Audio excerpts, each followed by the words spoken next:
가상화폐 보유 의혹 9일 만에 김남국 의원이 민주당을 탈당했습니다.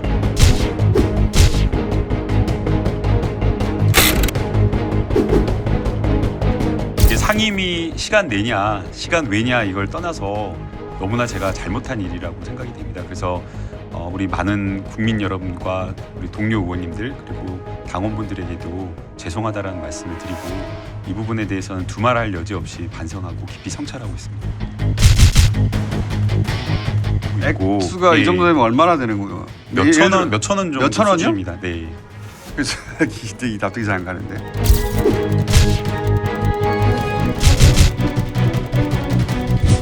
더불어민주당이 무소속 김남국 의원을 국회 윤리특별위원회에 제소하기로 의견을 모았습니다.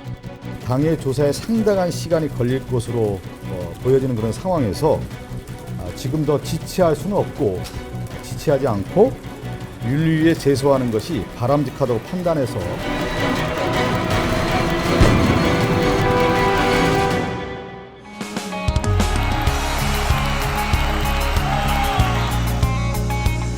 김남국 이제 민주당이 아니죠. 근데 작년에 지난주까지는 민주당이었으니까 민주당 김남국 의원 건을 한참 얘기를 했었는데 컨설팅이 참 중요하다고 제가 느낀 게 박성민 대표께서 그만 말해라라고 얘기했는데 역시 안 보이신 것 같아요.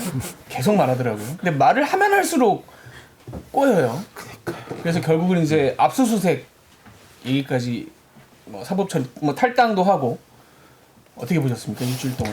그러니까 이제 이게 약간 좀 전형적인 스타일인데 우리는 몰랐지만 작년에 한 2번 영장이 기각됐다는 거 아닙니까? 아무도 몰랐는데 모르니까 이게 모 언론에서 대대적으로 보도를 했어요. 그 보도의 그 출처는 의심 가죠.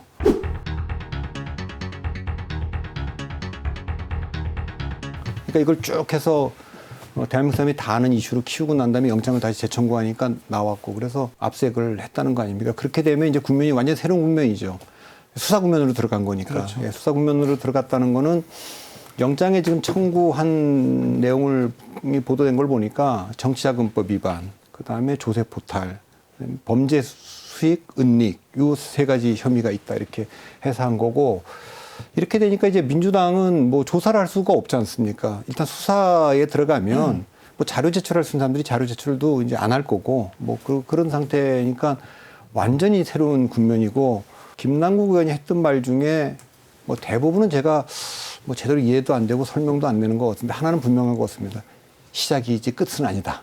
시작일 것 같습니다. 뭐 판도라가 열리는 것 같은 그런 느낌이고 그러면 이제 민주당은 이제 상당히 이제 심각한 국면으로 갈 수가 있겠죠. 이렇게 지금 우리가 보이는 것보다 훨씬 더 이 사태가 점점 더 커질 것이다. 제 느낌은 그렇습니다. 느낌은. 예, 제 느낌. 뭐 그동안 오랫동안 정치권에서 뭔가 이렇게 뭐가 이렇게 터지고 하는 걸 봐오신 경험상 느낌이 그렇다. 그러니까 이제 민주당의 문재인 정부에서 항상 그 사모펀드와 코인에 대한 얘기들이 그냥 굉장히 많이 있었어요.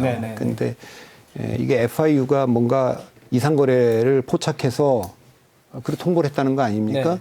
김남국 의원이 좀 자승자박인 게 있는데 FIU에서 이렇게 알려준 거에 대해서 조선일보 보도를 했지 않습니까? 그럼 그 장면인 거예요. 돈이 그때 위믹스에서 이렇게 나왔다. 거기에 대해서만 알고 있는데 김남국 의원이 이제 처음에는 그러니까 이게 뭐 보수 언론과 검찰의 뭐 이런 정치적 그 탄압이고 공작이다라는 식으로 하면서 자기가 이제 문제 없다라면서 뭘 내밀었잖아요. 거기에 옆에 자기 전자지갑 단서가 있었던 거예요. 그걸 이제 코인 전문가들하고 그 전문 언론들 말하자면 이런 뭐 일반 레거시 미디어가 아니라 그 전문 언론들이 추적을 하면서 이까지 온 거거든요.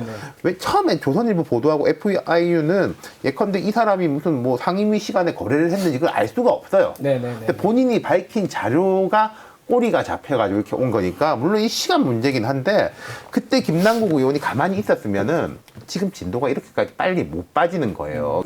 저는 이제 그거 보고 혼자 생각한 게 코인을 잘 모르나?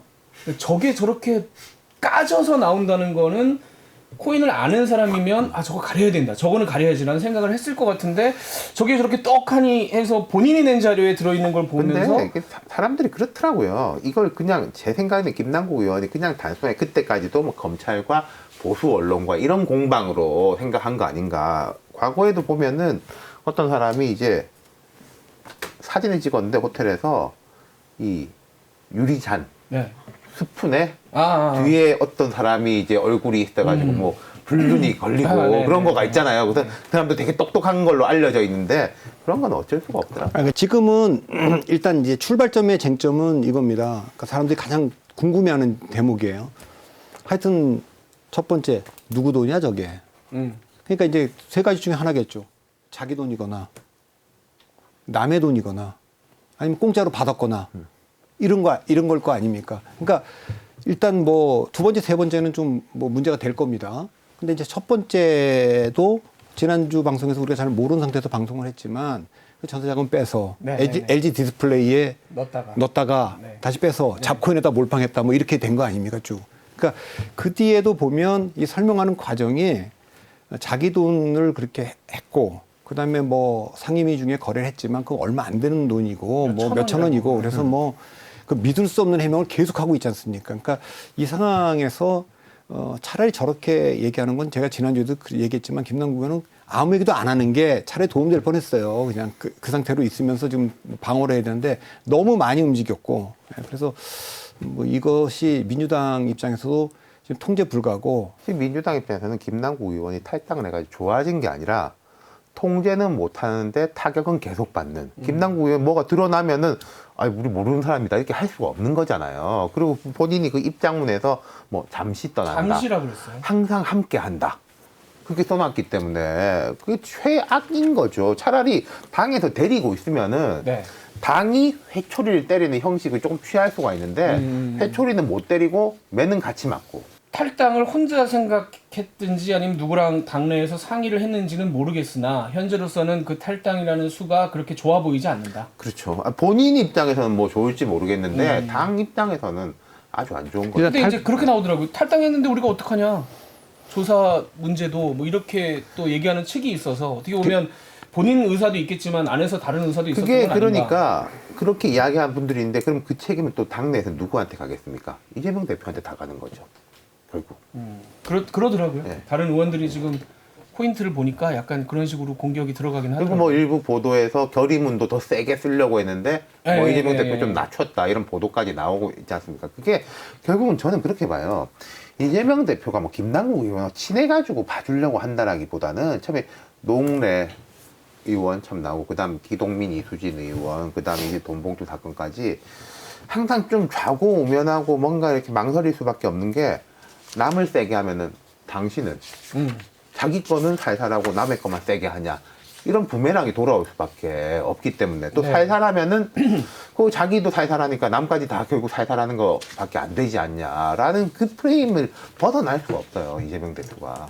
이재명 대표한테 옮겨갈 수 있는 이미 다른 의원들 중에서도 방금 얘기한 대로 뭐 예를 들면 복당 불가 뭐 이런 식의 어떤 좀 의견을 내자라고 했는데 그게 수용이 안 된다 뭐 이런 식의 얘기를 지금 언론에 나와서 또 하고 있단 말이에요. 그러니까 복당 불가는 뭐 가능하겠습니까 이 사안은. 그러니까 당에서는 어쨌든 이렇게 되기 때문에 대표가 사법 리스크에 있지 않았으면 이 문제는 초동에 어떤 강력하게 뭘 했을 겁니다. 근데 할 수가 없었고 그러니까 지금 상태도 뭐 그냥 출당 조치뿐만 아니라 국회의원 사퇴를 권고한다든지 뭐 그렇게 해야 될 텐데 지금은 이제 국회 윤리로 보내거나 아니면은 수사에 따라서 국회에서 뭐 제명 카드가 올라올 가능성도 있지 않습니까?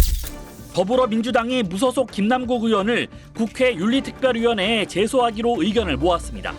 당의 조사에 상당한 시간이 걸릴 것으로 보여지는 그런 상황에서 지금 더 지체할 수는 없고 지체하지 않고 윤리위에 제소하는 것이 바람직하다고 판단해서 국회 윤리특위 국회의원에 대한 징계는 공개회의에서의 경고나 사과, 30일 이내의 출석 정지, 제명 등 4단계로 나뉩니다. 저희가 그 뭐 표본수는 적긴 하지만 젊은 세대들의 의견을 좀 모아봤습니다. 모아봤는데 역시 좀 시니컬해요.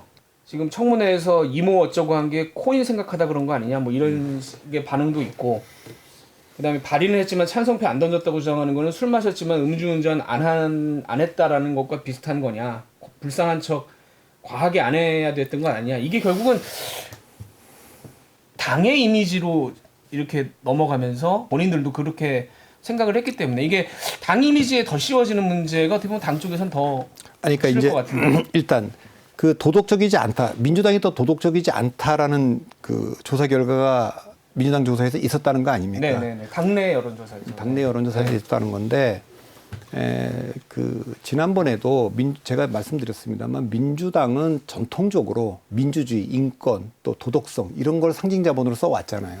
그런데 이제 대표가 이제 그 사법 리스크에 걸리다 보니까 당원권 당원 80조에 대해서 당무위가 살려주는 걸로 해서 지난번에도 살려줬고, 그것도 이제 기준이 좀 내려왔다 이렇게 돼 있는 건데, 이번에 보니까 뭐 1심 유죄를 받아도 출마할 수 있는 길을 열어준 거 아닙니까? 기준이 계속 내려오고 있어요. 계속 내려오고 있습니다. 그건 저는 뭐 있을 수 있다고 봐요. 그러니까 도덕적 허들을 기준을 높이 둘 수도 있고, 정치권이 중간쯤에 둘 수도 있고 저 밑에 둘 수도 있어요. 단 이것이 모든 사람들한테 똑같이 적용될 때. 그런데 상대방들한테 저 높은 기준을 요구해서 신문에 뭐 언론 보도 하나만 하고 무슨 뭐 루머 하나만 들어도 가십에 나와도 이건 사실이냐 몰아붙이고, 우리는 1심이 아니라 대법원 판결까지 나와도 그건 사실이 아니라고 얘기한다면 국민들이 그걸 어떻게 보겠냐는 거예요. 그러니까 지금 그 이중 기준이 문제거든요, 지금. 이중 잣대. 그러니까 그게 이제 하나 문제고, 당의 이미지와 관련돼서는 이게 조국 사태, 부동산 이슈, 그다음에 이 김남국 이슈가 공통적으로 스윙 보통이 20대, 30대가 반응하고 부정적으로 보는 거라는 게 심각한 거예요.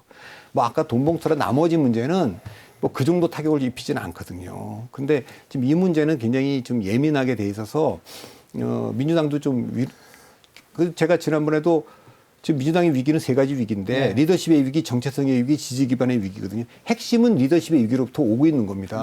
근데 그것이 정체성의 위기로까지 오는 거는 사실 지금 윤석열 정부가 들어와서 국민의힘은 누가 봐도 뚜렷하게 보수정당색을 더 지금 내고 있는 거 아닙니까? 정의당은 진보색을 더 내고 있고, 민주당은 도대체 어디로 가려고 하는지 잘 모르겠어요. 저는 좀 미시적으로 코인에 대해 좀 더 이야기해 보자면, 제가 한국 블록체인 협회 자율규제위원이었거든요.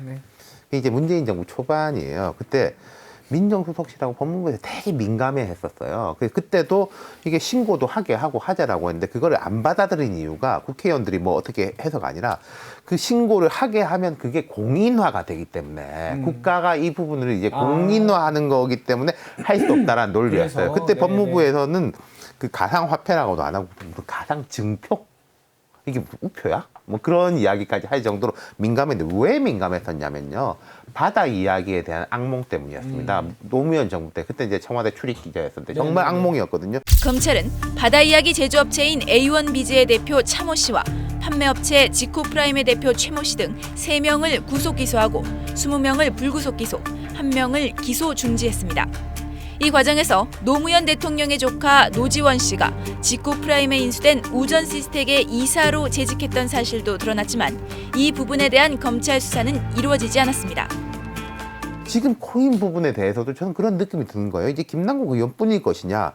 예컨대 뭐 이준석 대표가 왜 그렇게 미리 말해줬는지 모르겠는데, 뭐 되치기 당할 수 있다, 대북, 그런 이야기 별로 제가 볼 때 국민의힘 사람들 머리가 그까지 아직 돌아가지도 않는데, 그럼 이준석 대표가 말한 그 부분, 북한과의 부분이 하나가 있겠지만, 또 하나가 지난 대선 때 김포공항 이전 공약을 내세우면서 그걸 코인으로 바꿔가 전 국민한테 놔도 결국 공약은 못 됐습니다. 당내에서 반대하는 사람들이 하도 많았어가지고 그런 이야기가 스스럼 없이 나오고, 지방선거 때는 송영길 후보가 공약을 냈어요. 구룡마을을 코인화해가지고 서울 시민들한테 나눠준다. 그러면서 그 업계가 들썩들썩거렸거든요. 저는 그때도 이게 좀 위험한 거 아닌가 했는데, 김남국 의원 생각은 못하고, 근데 이제 그런 것들이 많이 결합이 된다면 과거의 바다 이야기 프레임 같은 식으로 확 또 커질 수 있는 거죠. 그리고 민주당이 의원 숫자도 많고, 아무래도 국민의힘보다 좀 젊은 분들, 이런데 이제 좀 밝은 분들이 많아가지고 국민의힘은 안심하고 있는 게, 우리는 뭐 어차피 몰라, 이런 식이니까요. 저희가 이제 이쯤에서 항상 여쭤보는 질문이, 이게 이제 검찰로 칼자루가 넘어간 상황에서 상당히 좀 뭐 선택할 수 있는 카드가 적긴 하겠습니다만은, 민주당은 이미 탈당을 했기 때문에, 그러니까 민주당에서 어떤 결정을 하거나 이걸 이 문제를 다룬다면 어떻게 지금 해야 되는 겁니까? 아니, 그러니까 일단 이게 어려운 게, 민주당이 이게 김남국 의원 개인의 일탈이면 뭐 어쨌든 아무리 뭐 가까운 사이라도 정리할 수 있을 거라고 봐요. 근데 이거 뭐 총선은 너무 먼 미래 일이고 그 안에 정말 국면은 수도 없이 바뀔 거기 때문에 이거 가지고 뭐 총선의 영향을 지금 뭐 판단할 수는 없다고 저는 봐요. 지금 현재는 윤 대통령에 대한 평가가 이렇게 좋지는 않거든요. 그건 왜냐하면 대통령에 대한 책임을 더 묻는 시간이라고 저는 봅니다. 지금 네네. 시간은. 네. 그런데 시간이 계속 가면서 야당이 계속 뭐 법안도 계속 일반결 통과시키고 대통령이 거부권 행사하고 이런 상태로 가는데 그러면 이제 총선이 다가오면 다가올수록 민주당에 대한 평가를 묻는 시간이 올 거예요. 이제 그거를 벗어나는 게 중요한 거죠. 그러니까 민주당의 지금 문제는 2020년에도 사실은 조국 사태가 있어서 국민의힘 그때 미래통합당이죠. 그때 자유한국당인데 해볼만 할 거라는 전망이 꽤 많았어요. 또 2020년 연초까지만 해도 조국 사태 여파로 굉장히 민주당이 좋지 않았어요. 그런데 결국 박근혜의 탄핵 개강을 못 건넜잖아요. 결국 한교안 대표가 나왔잖아요. 그러니까 그 얼굴이 떠 있고 그것에 대한 심판으로 중도 보수층이 아니 우리가 그만큼 탄핵에 찬성하고 변하라 그랬는데 아직도 이걸 못 건넜단 말이야. 그러니까 이제 민주당을 지지해 준 거예요. 민주당을 지지했다기보다는 미래통합당을 심판한 거죠.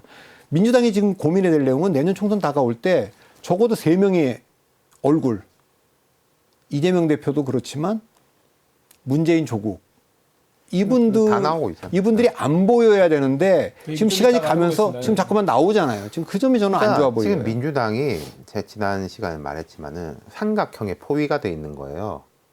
이재명 대표의 문제, 송영기 전 대표의 돈봉투, 거기다 김남국 의원의 이것까지. 그러니까 네네네. 대표의 이슈, 당의 이제 전통적인 이제 구조와 관행의 이슈, 그 새로운 신기술의 이슈까지 포획이 돼가지고 꼼짝달싹을 못하는 형국이다. 이번 주는 사실은 원래 전통적으로 5월 중순은 민주당의 주간이에요. 그렇죠. 5.18이 있고 그러면 사실 정강훈 목사가 뭐 5.18과 관련해서 또 한 번 발언 더 했고 김재원도 있고 그다음에 뭐 5.23 다음 주에 네. 가면 봉화마을 노무현 대통령 서거일인데 네. 이런 것이 사실은